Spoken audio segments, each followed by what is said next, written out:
Hello everyone, स्वागत है आप लोग का हमारे यूट्यूब चैनल अर्चना ऑनलाइन क्लास में। आज के इस वीडियो में हम बिहार पर मेडिकल एग्जाम 2024 के लिए यहाँ पर जो है बायोलॉजी के जीव विज्ञान के जो है और नए पॉइंट्स को लेकर आए हुए हैं, तो वीडियो को अंत तक जरूर देखें। और अगर चैनल पर नए हैं तो चैनल को जरूर सब्सक्राइब कर ले अपनी तैयारी के लिए। तो यहाँ पर हमारा फर्स्ट क्वेश्चन यहाँ पर दिया हुआ है, कौन सी कृषि करने की प्रक्रिया पर्यावरण संरक्षण में सर्वाधिक सहायक है? तो जैविक कृषि जो करने की प्रक्रिया होती है, हमारे ऑर्गेनिक फार्मिंग जिसे हम लोग कहते हैं, यह जो है पर्यावरण संरक्षण में सर्वाधिक सहायक होती है। इसके अलावा यहाँ पर बताया जा रहा है कि जैविक कृषि के लिए किसान जो है वर्मी कंपोस्ट, गोबर की खाद एवं अन्य सड़े गले पदार्थों का खाद बनाकर खेतों में इस्तेमाल करते हैं, इसलिए यह जो पर्यावरण संरक्षण में सहायक होता है। अगला हमारा क्वेश्चन दिया यहाँ पर, पार्सल फ्लूम उपकरण के द्वारा क्या मापा जाता है? तो इस उपकरण के द्वारा मृदा में जो नमी की मात्रा को मापा जाता है। नेक्स्ट हमारा क्वेश्चन, पौधे में गंधक की कमी के लक्षण सर्वप्रथम कहाँ प्रकट होते हैं? तो पौधे में जो गंधक यानी कि जो हम लोग सल्फर को क्या कहते हैं, गंधक के नाम से जाना जाता है। तो इसके लिए जो लक्षण है, सर्वप्रथम पत्तियों के जो है पौधों के जो ऊपरी पत्तियों पर नजर आते हैं और गंधक की कमी से जो नई पत्तियां किनारे से पीली पड़ जाती है, यानी कि सल्फर की कमी के कारण सल्फर को ही गंधक कहा जाता है। नेक्स्ट हमारा क्वेश्चन है, पर वर्मी कल्चर में प्रयुक्त वर्म यानी कि वर्म यानी यहाँ पर कीड़ा है, उसका मतलब वो कौन सा होता है? तो वो होता है हमारा अर्थवर्म, जिसे हम लोग केचुआ कहते हैं। ओके, तो ये वर्मी कल्चर में एक प्रयुक्त जो है वो वर्म यानी कीड़ा हो जाता है अर्थवर्म, केचुआ। अगला क्वेश्चन है यहाँ पर हमारा, केचुए जो बताया जा रहा है कि मिट्टी को उथल कर उसमें वायु वातन करके उपजाऊ बनाते हैं, इसी कारण उन्हें जो प्राकृतिक हलवाहा या तथा यहाँ पर किसान का मित्र भी कहा जाता है कि ने केचुआ को, अर्थवर्म को, इंग्लिश में अर्थवर्म कहते हैं उसे। नेक्स्ट हमारा, कोशिकाओं के समूह को क्या कहा जाता है? तो कोशिकाओं के समूह को जो ऊतक यानी कि टिश्यू कहा जाता है। नेक्स्ट हमारा, जीव विज्ञान की किस शाखा के अंतर्गत ऊतकों का अध्ययन किया जाता है? तो ऊतकों यानी कि जो है कोशिकाओं के समूह से बनता है हमारा ऊतक, और इसका अध्ययन किया जाता है औतिक यानी कि हिस्टोलॉजी के शाखा के अंतर्गत। नेक्स्ट क्वेश्चन हमारा, ऊतक शब्द का सर्वप्रथम प्रयोग किसने किया? तो इस शब्द का सर्वप्रथम प्रयोग जो बिस्ट ने किया था। अगला क्वेश्चन यहाँ पर पूछा जाए, रक्त कैसा ऊतक है? तो रक्त जो आपका एक संयोजी ऊतक है, वह भी कैसा? तो एक जो है तरल संयोजी ऊतक है। ओके, कैसा संयोजी ऊतक है? तरल संयोजी ऊतक है। और रक्त का जो पीएच मान हो जाता है वह हो जाता है 7.4। अगला क्वेश्चन यहाँ पर, अमाशय कैसे ऊतकों का बना होता है? तो अमाशय जो उपकला ऊतक का बना होता है। नेक्स्ट यहाँ पर क्वेश्चन है, मानव किस संघ से जुड़ा है? तो मानव जो है कॉर्डेटा संघ से जुड़ा है, यानी कि मानव का जो संघ है वह कौन सा है? वह कॉर्डेटा है। इसके अलावा मानव के जो वर्गीकरण जो कौन से जो कुल, जाति, वंश, गण ये सब में हुआ है उसे हम लोग देखते हैं। तो जैसे कि देख सकते हैं यहाँ पर बताया जा रहा है, मानव का वर्गीकरण की बात करें तो उपसंघ जो मानव का है मनुष्य का, वह वर्टिब्रेटा है। उससे पहले हम बात करें मनुष्य का जो वैज्ञानिक नाम हो जाता है वह क्या हो जाता है? वह हो जाता है हमारा होमो सेपियंस। क्या हो जाता है? वह हो जाता है होमो सेपियंस। और यहाँ पर नेक्स्ट अब बात करते हैं हम लोग जो उपसंघ कौन सा है? तो वर्टिब्रेटा है। गण की अगर बात करें तो प्राइमेट्स है, कुल होमिनिडी है, जाति सेपियंस है, और वर्ग जो है मेमेलिया है, और उपगण है तो एंथ्रोपाइडिया है, और वंश जो है होमो है। तो मतलब जो इसका वैज्ञानिक नाम है यह जो है वंश और जाति नाम से बना होता है, जैसे कि होमो सेपियंस है। ओके, नेक्स्ट क्वेश्चन आगे यहाँ पर दिया हुआ है, मानव शरीर में पाचन का अधिकांश भाग किस अंग में संपन्न होता है? तो मानव शरीर में जो पाचन का अधिकांश भाग है वह छोटी आंत में संपन्न होता है, जहाँ पर जो सारे भोजन में मौजूद जो भी जो पदार्थ होते हैं, मटेरियल्स, सारे जो अवशोषित कर लिए जाते हैं, छोटी आंत के द्वारा रक्त में प्रवाहित कर दिए जाते हैं। नेक्स्ट हमारा क्वेश्चन है, मनुष्य में पाचन क्रिया कहाँ पर आरंभ होती है? तो मनुष्य में जो पाचन की क्रिया होती है, डाइजेशन का जो प्रोसेस होता है वह मुख में जो यहाँ पर जो है स्टार्ट होती है, लार शीर्ष में जो है स्टार्ट होता है मुख में पाचन की क्रिया।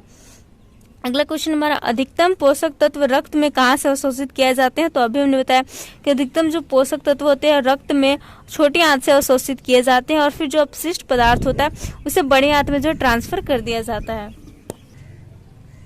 अगला क्वेश्चन है हमारा, मुख से निकली लार किसका पाचन करती है? तो मुख से निकली जो लार है वह स्टार्च का पाचन करती है।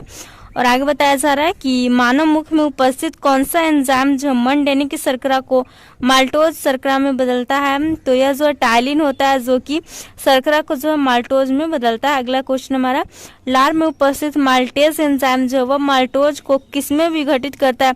तो माल्टेज एंजाइम जो वह माल्टोज को ग्लूकोज में बदलता है। अगला यहाँ पर क्वेश्चन है, अमाशय में मौजूद कौन सा एंजाइम जो है वह कार्बोहाइड्रेट का पाचन करता है। तो अमाशय में मौजूद जो हमारा एमाइलेज एक एंजाइम हो जाता है जो कि कार्बोहाइड्रेट के पाचन करने का कार्य करता है। नेक्स्ट क्वेश्चन यहाँ पर, कौन सा एंजाइम प्रोटीन को पचाता है। तो प्रोटीन को पचाने का काम जो वह ट्रिप्सिन करता है उसको, तो इसका राइट आंसर हो जाएगा ट्रिप्सिन। नेक्स्ट क्वेश्चन है हमारे यहाँ पर, कौन सा एंजाइम इमल्सीकृत वसाओं को वसा अम्लों तथा ग्लिसरॉल में बदलता है। तो यह हमारा जो एंजाइम हो जाता है वह लाइपेज एंजाइम हो जाता है। यह जो हमारा चैप्टर यहाँ पर जो पाचन से ज्यादा यहाँ पर पॉइंट्स दिए हुए हैं। नेक्स्ट यहाँ पर, किसकी दीवारों से आंतरिक रस निकलता है। तो आंतरिक रस निकलता है पकवासे की दीवार से। नेक्स्ट क्वेश्चन है हमारे यहाँ पर, लैक्टोज शर्करा को किन पदार्थों में बदलता है। तो जो लैक्टोज होता है वह जो है शर्करा को यहाँ पर बदलता है फ्रक्टोज और ग्लूकोज में। ओके। नेक्स्ट क्वेश्चन है, आंतरिक रस से संबंधित कौन सा एंजाइम वसा का पाचन करता है। तो यह जो है लाइपेज एंजाइम होता है हमारा जो कि वसा का पाचन करने का कार्य करता है। नेक्स्ट क्वेश्चन है हमारा, किस अंग की दीवार में अनेक जठर ग्रंथियां यानी कि जो गैस्ट्रिक ग्लैंड्स है वो पाई जाती है। तो यह पाई जाती है अमाशय की दीवार में जो जठर ग्रंथियां पाई जाती है।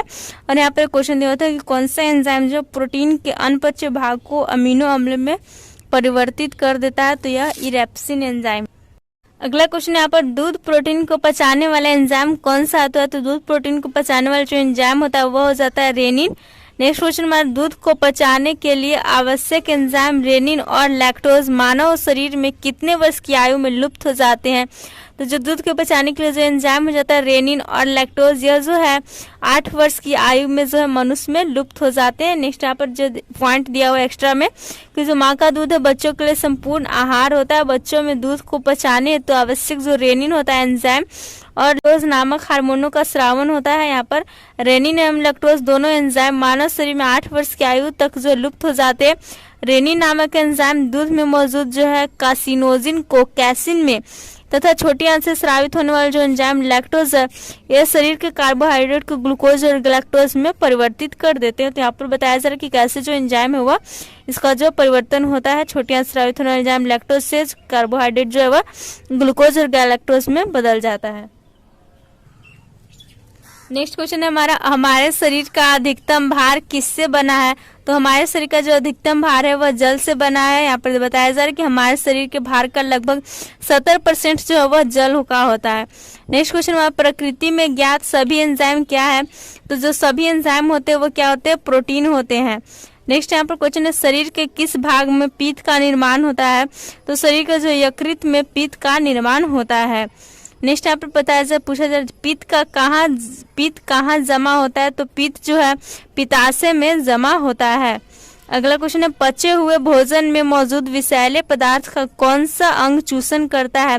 तो पचे हुए भोजन में जो मौजूद विषैले पदार्थ है इसको जो है यकृत यहाँ पर जो चूसने का कार्य करता है। नेक्स्ट यहाँ पर क्वेश्चन है, मानव शरीर की सबसे बड़ी ग्रंथि कौन सी है। तो मानव शरीर की सबसे बड़ी ग्रंथि जो हो जाती है यकृत हो जाती है और यकृत के बाद सबसे बड़ी ग्रंथि जो है वो अग्नाशय हो जाता है। अगला क्वेश्चन हमारे, यकृत के निचले भाग में नाशपाती के आकार की छोटी सी थैली जो वह क्या कहलाती है। जो नाशपाती के आकार की छोटी सी थैली होती है जो पित्ताशय कहलाती है। अगला क्वेश्चन हमारा, मानव शरीर के किस अंग में लसिका कोशिकाएं बनती है। तो मानव शरीर के जो दीर्घ अस्थि में लसिका कोशिकाएं बनती है। नेक्स्ट क्वेश्चन हमारा, कौन सा अंग वसा का भंजन कर कोलेस्ट्रॉल उत्पन्न करता है। तो जो यकृत होता है। नेक्स्ट क्वेश्चन है हमारा, मनुष्य में सामान्य नीरन यानी कि फास्टिंग जो रुधिर रस शर्करा स्तर प्रति 100 मिलीलीटर रुधिर कितना होता है। तो यह 70 से 100 mg होता है।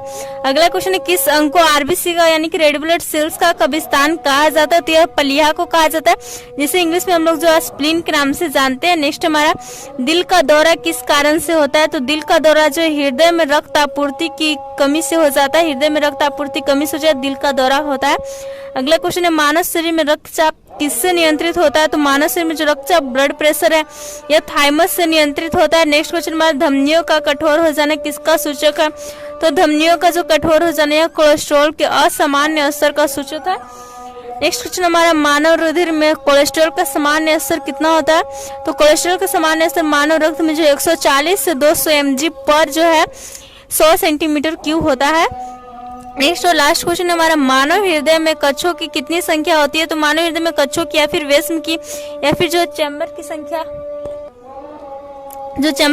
हो जाती है वो हो जाती है 4। तो यहाँ पर जो हमारा 4 इसका आंसर राइट हो जाएगा। तो आज का हमारा वीडियो पर समाप्त होता है। आप लोग को वीडियो पसंद आए तो वीडियो को लाइक करें, दोस्तों के साथ शेयर करें और भी ऐसे वीडियोस के लिए हमारे चैनल को जरूर सब्सक्राइब कर लें। Thanks for watching.